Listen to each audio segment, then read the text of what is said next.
everyone, and welcome to Real Life Talks. I'm your host, Yvonne Heath, author of the book Love Your Life to Death and founder of the I Just Showed Up movement. So joining me today in the studio is now, see, I wrote down my cheat pronunciation. Milka? Yes. Milicevic. Awesome. Did I do it? Perfect. Oh, I'm yes. so excited. Do you have a nickname or something, or we just go with Milka? Milka's good. Milka's My good? family also calls me Mika. Mika. Yeah. Oh, can I call you Mika? Sure. That's so Yes, cute. yes. Thank you, Mika. So welcome. Thank you. We are going to talk about something that is very important, and it is nutrition. Mm-hmm. And I have to say, this is almost a little bit of a selfish thing, because this is something that I have yet to conquer, is having a great relationship. As you said, it is possible to have a great relationship with food. Definitely. And I really don't. I kind of see it as something I have to do, and Yes. I want to reframe that. Yes. So I'm so glad you're here, and I'd love to hear about your journey and what brought you to this being a holistic nutritionist and a keynote speaker, because that's a new journey for you in the last many years. Yeah. So so share with us how you got to this place. Sure. I was always an avid cook and baker since I was a little kid, always in the kitchen watching mom and grandma cook. But I also was the typical Canadian kid, so I had a lot of the junk food and McDonald's, all of the fast food stuff. And, you know, I just kind of didn't really think about nutrition too much in my life. I just did what I did and kind of kept going. And so I went the usual university route, finished business school, and then went into market research. So I was in that for a number of years. And it was good, but I came to a certain point where I was feeling something was missing from my life. Yes. But I didn't know really where else to turn. Plus, I finished university, so I had that kind of mindset that, you know, this is what I'm supposed to do, this white-collar office job. And then a big turning point came when my mom was diagnosed with breast cancer. Okay. And wait, sorry, when was that? That was in 2014. Okay. Yeah. So about 5 years ago. Yes. So that was a big shock, as you could imagine, for the entire family. Absolutely. And so I took some time off to be with her, to take her to her treatments and just help her through everything, give her some moral support. Wonderful. And at that time, that's when all those big questions started to come to me, kind of like, what's the meaning of life? Why am I here? What's my purpose? And through all of the turmoil and grief and everything, I really was praying hard. And suddenly this peace came over me, and it just said, everything's going to be okay. Just, you know, stay with your mom. It's fine. And so I really realized market research wasn't for me anymore. Right. So I ended up quitting. For a while, they're just helping my mom get back onto the road to health. And good news, she's made a complete recovery. She's all better now. Yes. And wonderful. so during that time, I was helping her, and I started discovering more about nutrition, and we started eating a lot better, and for her and for the rest of the family. And I really started to see good effects on myself too, better energy. I was just feeling happier, better about myself. And then all of a sudden, through a friend, I found out about holistic nutrition. I had never heard of it before. So I did a little Google search to figure out what that was, and found out that it was the perfect thing for me, because it was the marriage of everything to do with culinary, foods, nutrition, and my love of teaching and helping people. Okay. So I decided to go back to school, which I never thought I would do. And I went back to school, finished that, and became a holistic nutritionist. And here I am. And here you are. Yeah. And isn't it so extraordinary? Out of something traumatic and a lot of grief, you said, okay, I need to do something different here. And what a wonderful path to choose, because good nutrition is one of the obvious, very necessary to have a wonderful life that we love and a healthy life. And so when you say holistic nutritionist, what is the holistic part? What does that mean? So it means it encompasses body, mind, spirit, emotions, energy, everything. So it's not just looking at specific symptoms or something someone might be experiencing in the physical level, but looking at how the emotions come into play with that, especially if it's like grief or something, or anger, sadness, whatever it is, and how that has an effect on your physical self as well. So just really looking at all of those interconnections and how we can bring health to the entire picture. Wholeness of wellness. Yes, right? exactly. Because it's so interesting. As you know, I was a nurse for 27 years, and we think we have a symptom, we're going to take a pill for that, or we have this, and we'll all in isolation. In isolation, yeah. So you're talking about addressing it all, which is imperative. Now, here's the thing, in our fast-paced society, it's also time-consuming in some ways, right? And so how can we need to change, we need a paradigm shift, don't we? Instead of seeing this as it's overwhelming so we don't do it. So how can, what shift do we need, and how can we take some steps? So here I've noticed definitely in North America there's a big focus in terms of food on convenience and value. So it's all about convenience, and convenience will trump all. And so a lot of us have bought into those beliefs that cooking or doing things from scratch is just a chore and it's drudgery that we have to get through. And it's really making that shift to realize this is joy, this is pleasure, to fuel yourself, to make yourself feel better. And you can take little, shortcuts and stuff if you need to, but if you plan ahead a little bit, it goes a long way. Like for myself, for instance, I always do batch cooking. So when I do that 1 day in the week.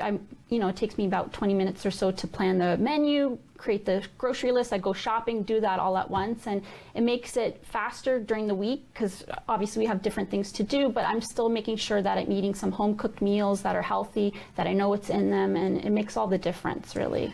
That is just so wise to do, and yet because we've put more and more on our plates, and we're busy, and we keep and the commercials and we've bought into, hey, you can just grab this on the way home. I've had van dinners.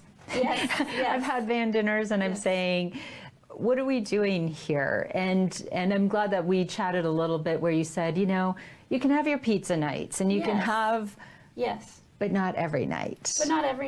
But it's when we deny ourselves those things, then we feel guilty about it, and it keeps us stuck in that cycle where, we feel bad, and then we can go for a while depriving ourselves, but eventually the pendulum will swing the other way, and then we'll binge on a bunch of junk food, and then we'll feel bad about ourselves, and then it continues like that. This vicious circle. So having that pizza once in a while, and enjoying it and being satisfied by it, really just having fun with it, being in that moment of taking pleasure in it. There's nothing wrong with having pleasure in your food. I think here we've gone too much away from that, where we need to feel deprived and in order to eat clean or something. So we don't need to do that. We can take pleasure and enjoy our food.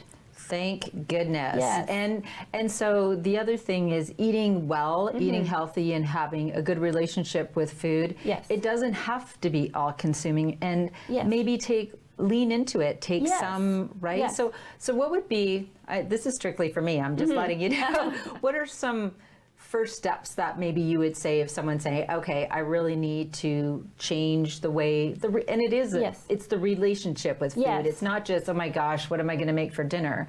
It's a whole relationship with food. And so some easy steps that people could take. Easy steps to just taking time to actually have a sit-down meal. So in whatever form you can fit that in your schedule, even if you just have 20 minutes or half an hour, taking that time to have that sit-down meal and using that as a time to practice some mindfulness and just being in the moment, being in the here and now, really sensing the food you're eating, the smells, the aromas, the taste, really taking pleasure in that. And if you have company, all the more better to socialize and share in that meal, that eating experience. That really helps change and shift your relationship with food from one of guilt and maybe drudgery, a chore, into one of pleasure and enjoyment. And oh my goodness, okay, we have to eat supper, let's just do this, and let's just get through this. And I am totally guilty of it. And it's funny because you do have people who are foodies that love to eat, and they love, and for me it's just, I treat it as a chore. A lot of us do. I am just, confessing. But our food is our fuel. It is. It's ridiculous, really, to believe that you can have an unhealthy relationship with food and continue to eat unhealthy all the time and then feel well. It doesn't even make sense. So we need a change, right? And there's a lot of people too who think they're doing well because they're on diets or eating very clean, but they're not taking enjoyment out of the food. So they're just shoveling down the greens, the salad. I have to eat this. I have to eat it. Meanwhile, they don't enjoy it. It doesn't taste good to them. And to me, a big equation of healthy eating is enjoyment in the food. So if we're not getting enjoyment in the food, then we're not getting the health benefits out of it too. Right. And I think one of the things that people truly don't understand or have to realize is when you do start to eat better, you start to feel better. Yes. You do. Yes. You do. Like you said, you had more energy. Yes. And what other things did you notice when you started eating better? I was sleeping better. There you go. Some skin issues that I had were clearing up, especially like acne and rashes. And that sort of thing. My hair was looking better. It kind of got thin, but it got fuller and shinier. So even just like physical exterior effects like that came through that. Other people were noticing. They said, "Oh, you have a certain glow to you," and I was like, "Oh, okay, so something's happening here." Yes. Yeah. And I love that you wrote that it is possible to prefer healthy foods over junk foods, despite our cultural conditioning that unhealthy equals tasty. Yes, that's very much I love that. the North American kind of mindset around that. Especially, we always see those advertisements or in TV shows or something where it's showing kids eating the broccoli, making faces, ew, and then they're waiting to get to the ice cream as the reward. Right? Why do we do that? Yes. Meanwhile, we think that's kind of an inborn quality for kids to hate vegetables, but it's not really true, because there's other places around the world, like in France, for instance, where they think the healthy food will inherently be the tasty options. Okay. So it is a societal belief that we have here. So it's making that shift. Well, and let's be honest, how are we doing as a society? Obesity is rampant, and we are unhealthy as a society. Chronic illness, chronic conditions, and whether our lack of nutrition causes them, it's certainly going to make them worse if it's not the cause. Yes. And I've heard many people say they had certain health issues. They changed their diet, and it changed their life. It does. It changes your life. It does. I mean, oh my goodness, Yes. that is certainly worth investigating, isn't it? Yes, and it takes baby steps, so it's not like you can do like a quick overnight revolution where you go through your pantry, throw everything out. I'm not advocating that. It doesn't work. It doesn't work that way. You just do it slowly. It took me a few years too to get to where I am now. So it's like little things where I took recipes that we all liked at home, and I made little tweaks to it to make it healthier. Okay. I maybe didn't have the meat being the star feature of it. I added just a little bit less and made it just like a flavoring. And then we've kind of now shifted more to vegetarian way of eating, or like I like to call it flexitarian. Flexitarian, I love that. So eating a little bit less meat during the week, focusing more on adding more veggies to the plate, and just little shifts like that over time. Little shifts. Yes. And your taste palette does change. So at first there was things like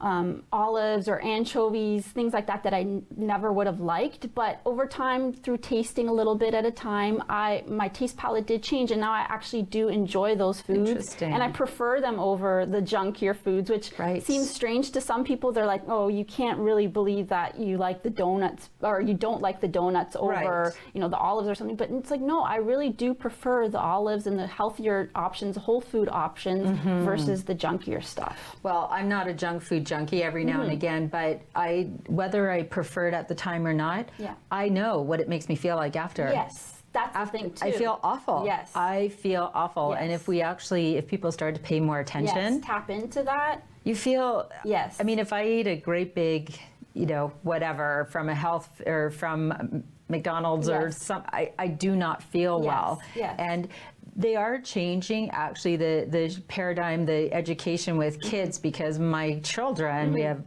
an older son, but 14-year-old twins, and a couple years ago they came home and they gave us this whole big spiel about the fast food industry and how, oh my goodness, I am not eating here, and here. And I thought, thank you. Yeah. Really, that's wonderful. That is.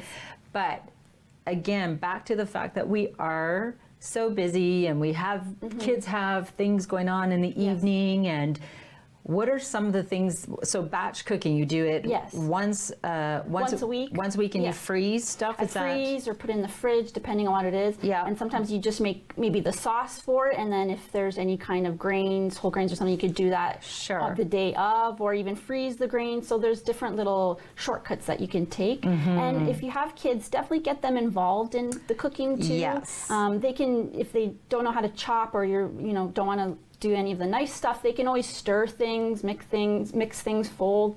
There's all sorts of, just be a part of it. Just be a part of it. When they're part of it, even planning the meals or creating whatever recipes they want to use, they'll be more likely to actually try it if they're involved in the process. That's so true. Versus if you just force them to eat something. If you said, you made this too, they'll definitely want to try it.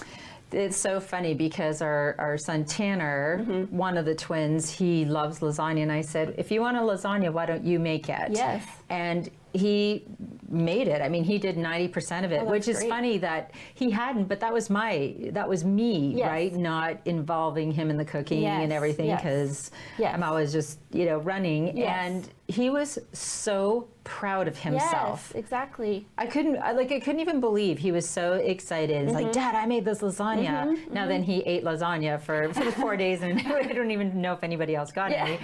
But then I said, well, maybe we could make a double batch and freeze one. Yes. Right? Exactly. Like that's just the that's a great so skill. happy. Yeah, that's a great skill for him, and he'll always remember it, and that's just, it's really super, for kids to get involved like that. Well, and then again, if we can change that for them, that they grow up saying this is something you do as a family, and it's not all on mom or dad. Yes. Because when mine are certainly old enough, they started chopping and peeling carrots. It does save a lot of time. It does. It does. Absolutely. Teamwork, right? Teamwork. And we've done this together as a family, and I'm so proud that we did this all together. I think it's just like you said, though, as parents, it's always go, go, go, and you don't stop to think, hey, my kid's old enough to actually start to help with this. You just said, oh, I don't have time to maybe watch them or whatever, so I'll just do it myself. And it's just saying, okay, no, I have the time. I'll make the time. Make the time. Well, it'll save you time in the end. Yes, exactly. And as our skills in cooking in the kitchen grow, then that'll save you a lot of time. That makes so much sense. Now, what about, you hear about the superfoods and things like that. Are there certain 5 foods that we should really try to get into our diet all the time? I think all whole real foods are superfoods. Sure. So focusing on specific ones, I think it's not so much specific foods that we need to be focusing on. It's more dietary patterns. So looking at the overall picture of the different combinations of foods. So just adding more veggies as much as you can to your plate, more greens. Also drinking more water. I find that a lot of times we're dehydrated. We don't even realize all of the symptoms if we're experiencing headaches or something like that. Keeping well hydrated, because again, our body's primarily made up of water, so we need lots of water. And again, just taking enjoyment in our food. Yes. Well, and it's funny because we really also tend to complicate things. Yes. We complicate life, right? And so when you say, take a 15-minute walk. Yes. Be mindful, do some meditation, drink some water. People think, well, that's not going to help. It's like, it does. Actually, it really will change everything. Yes. A 15-minute walk and making sure you're well hydrated all the time. For sure. And let's get away from, if you need a pill, that's fine, but we don't have to go directly to that. No. We're always looking for those quick fixes and the instant gratification solutions. But good health, it takes time, and these simple methods, they do take time, but they work. They do work. Yes. And in the long run, it is going to save you time because this is prevention. Exactly. Right? This is truly, when you look at holistic nutrition, holistic health, it is prevention because I promise you, as I always tell people also, if you ignore your health, you will break down mentally, physically, emotionally, spiritually, financially, some way. Yes. And how do I know? Because I've done it. Yes. Right? I'm not perfect. Yes. I've done it. Yeah. I've ignored my nutrition. I've ignored exercise. Yes. Oh, I'm too busy for that. Yes. And then you become ill. Yeah. And it's more time consuming. Yeah. I'm guilty of that too. Yeah. Right? And it isn't a perfect world, and it isn't, but the leaning into it and taking steps. And we have to, we're also very hard on ourselves. Very. Aren't we? Yes. Definitely. And especially when it comes to nutrition, there's so many things about being like moralistic, like right and wrong. And so we get very fixated on being right or being wrong, eating clean, all of those things, which can just lead us into that downward spiral. Yeah, and maybe some more, again, positive self-talk. Like, you know what, I'm trying here. Yes. And again, I'm speaking to myself because I forever am saying, oh, yes, food, I need to get better at this. Well, no wonder I don't have a good relationship with it. I'm always telling myself how awful I am. Yeah, exactly. Right? And that's like an aha moment because it's like exercise or anything. The more you say, oh, I'm really terrible at this, the more it's like a self-fulfilling prophecy. It is. See, I did it again. Yes, yes. And just learning, just using every moment as a learning experience. So even if you give in to a craving, let's say I used to have really bad sugar cravings. So just even if you fall into that temptation and give into it, it's okay, you know, learn what you can from it. Maybe try to figure out what triggered it, what prompted it. If you're having a really bad day at work, or, you know, if someone who's a bad influence on you came over with a whole cake or something, you know, dove right in. Yeah, so, you know, just learning the triggers and then moving on from it, not staying stuck in that moment and feeling so bad, that negative self-talk, just being like, you know what? I gave into it. I ate the whole cake. It's okay. I don't feel so good now, but I'll do better next time. I'm learning. And it's so true, because like you said, as we beat ourselves up for things, and then we wonder why we feel terrible, and we wonder why we avoid that subject, because it's like, oh no, there's food. I'm not great at this. Yes. That's so silly, We're isn't all it? great at it. We all have that inner wisdom, and so we just need to tap into that more, because we have all these external things, messages going on around us, so it's hard to kind of shut that noise down, quiet it down, and just listen to our internal wisdom, because we know how to eat, we know how to eat for our bodies, and how to do it in a healthy way. Healthy way, exactly. So you're not passionate about sharing this at all, are you? No, not at all. So how are you sharing? I know that you have a website, and you do you have a blog, and how do you share this information? So I do a health and wellness blog where I talk about healthy eating and enjoyment in food, and I also share recipes. So I have a lot of plant slant recipes, as I like to call it. Plant slant, okay. Yes. For instance, I have this fig treat here on my website. Yes. So these are happy fig treats. They're May I try one? Yes. They're happy fig treats. Yes. So they're kind of like a fig Newton, but homemade, so nice. So good. With some pecans. No, you can't have any dirty. Yes. That's so good. And they're really easy to make. Those are definitely something the kids can make too. It's no bake, no fuss. You just it's kind of like playing with Play-Doh too, so they get to roll things. It's really fun. That's so good. Yeah. Delicious. Nice, good treat. Oh, it's such a good treat. Okay, so I'm still chewing. Easy to make. Easy. The kids can help. See, that's the thing, and this is totally nutritious. Yes. Yes, there's no refined sugar. It's gluten-free. Like there's no refined sugar, but it has a nice little sweet taste to it. Yeah, there's just a little bit of maple syrup, and then the natural sweetness from the figs. I'm so excited. Yeah. See, but I'd be more excited if you came over and baked them, or made them. But I will get. But that's the thing, right? Saying to the kids, okay, let's try this. Yes. So, so you are sharing so you have a blog. Yes. And you share recipes and.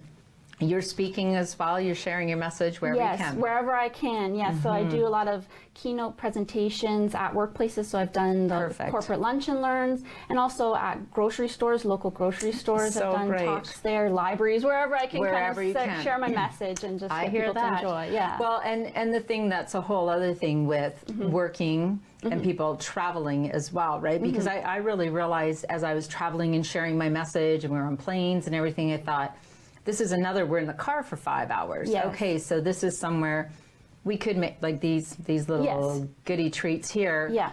Making those ahead of time. And that's the whole thing, isn't it? It is. Preparation. But people at work, instead of grabbing the whatever. Donuts and Donuts are just so completely void of anything, aren't they? I'm sorry, have the odd donut, but they're just when I eat a donut, I feel awful. Yeah. I just feel like awful. Sugar and bombs and dough fried. And fried.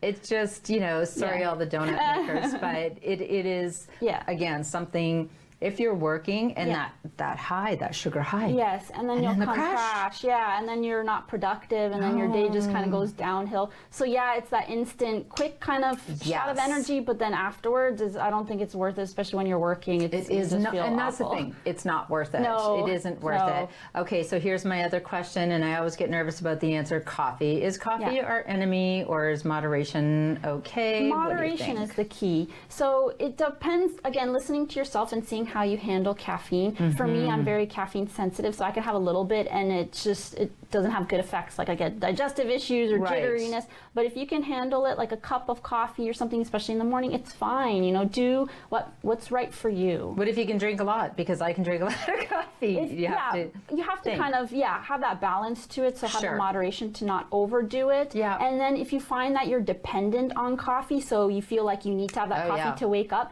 then you might want to explore that relationship to see, because we shouldn't depend on external things to have that energy. So maybe just explore that relationship. That is very fair, because the truth is, then what if you're somewhere sometime and they don't have coffee, the power goes out. I mean, if the power went out at my house and I couldn't have my coffee in the morning, and you're like, it's that'd be a disaster. That would be a disaster. So to have that dependence is something you want to kind of, get away from that. And if you just enjoy the ritual aspect, having that morning cup of coffee, that's beautiful. That could be a nice quiet time in your day just to kind of unwind. But again, if you're feeling like you depend on it, then maybe explore that. Yeah, but I love that you're saying lean into it, and that you did this over a couple of years. And even like hearing that, for me, I think, over a couple of years, because I mean, I've been doing it this way for many decades. So if it takes a couple of years to lean into it and slowly change, that's okay, because then maybe it'll stick. Exactly. Right? Yes. And again, we change, and so then eventually it's just your norm, and you don't even think of, like, when I think back about how I used to eat, I almost can't believe that was me, because it's been such a gradual shift, but it's just the way I am now. So it's not any hard work. It's not like I have to focus on it so much. It's just what I do. Well, and we can normalize anything. Yes. We can normalize anything, because 3.5 years ago I quit drinking alcohol, and at the time I thought, what am I going to do without my red wine? Yes. And now I don't even think about it. You don't even think about it. It doesn't even occur to me. So I love it. Do you see how quickly this went? And I would love, so where can people follow your blog and get information, and maybe even have you as a keynote speaker? Yes, so my website is www.holisticmilka.com. So HOLISTICMILKA.com. And so I have all the information there. I love it. And this is such an important thing for people to just lean into, learn, and develop a wonderful relationship with food. Yes. Right? Yes. Thank you so much for sharing this. This is really important. I'm going to eat some more of these. I may let Jordy have one. I'm not sure. Thanks for everything. And I definitely am following your blogs, and I will lean into trying some of those recipes. Yes, thank you very much. So thanks for joining us for Real Life Talks. This is a show about learning how to just show up for yourself and just show up for others, and embrace holistic health and nutrition. So my call to action is always, if you want to be empowered and resilient, plan your life, plan your death, and then just love your life to death. And always bring your own tambourine to the party. Bye for now.